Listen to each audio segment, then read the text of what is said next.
नवाज शरीफ को बाहर के मुल्क में क्या किस वजह से मकबूलियत हासिल? मेरे हिसाब से जो मैंने देखा था कि कैनेडियन नोटबुक में उनको एक करप्शन मास्टरमाइंड के नाम से दिखाया जा रहा था। तो एक पॉइंट ये भी है कि वो करप्ट लीडर के तौर पर जाने जाते हैं। दूसरा ये भी है कि एक लंबे, क्योंकि 30 साल से उनकी 3 फैमिली दफ़ा वो एक्स प्राइम मिनिस्टर हुकूमत में रहे हैं, तो इस वजह से भी उनका काफ़ी अमल दखल है हमारे फ़ॉरेन इश्यूज़ में। बाकी इमरान खान शुरू से क्रिकेटर रहे और एक जिसे कहते हैं सेलिब्रिटी रहे बहुत बड़े। उसके बाद वो नवाज शरीफ की मकबूलियत ना होने की एक बड़ी वजह उनका सेलिब्रिटी ना होना तो नहीं है? नहीं, वो बिल्कुल बात नहीं है। इंसान ना अपने अमल से पहचाना जाता है। जो उन्होंने किया है वो वही काट रहे हैं। अभी इस टाइम वो पाकिस्तान नहीं आ सकते, देख रहे हैं आप, हालांकि हुकूमत है फिर भी नहीं।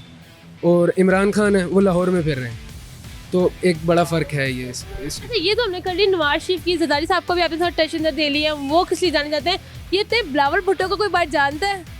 अब तो हमारे फॉरेन वो मुझे लगता है कि अभी स्टार्ट हुआ है और स्टार्ट ही कुछ अच्छा नहीं लग रहा है, डामाडोल लग रहा है। नहीं जानता। ज़रदारी साहब को लोग जानते हो? जरदारी को मैंने आपको बोला डंपस्टर के तौर पे जानते हैं।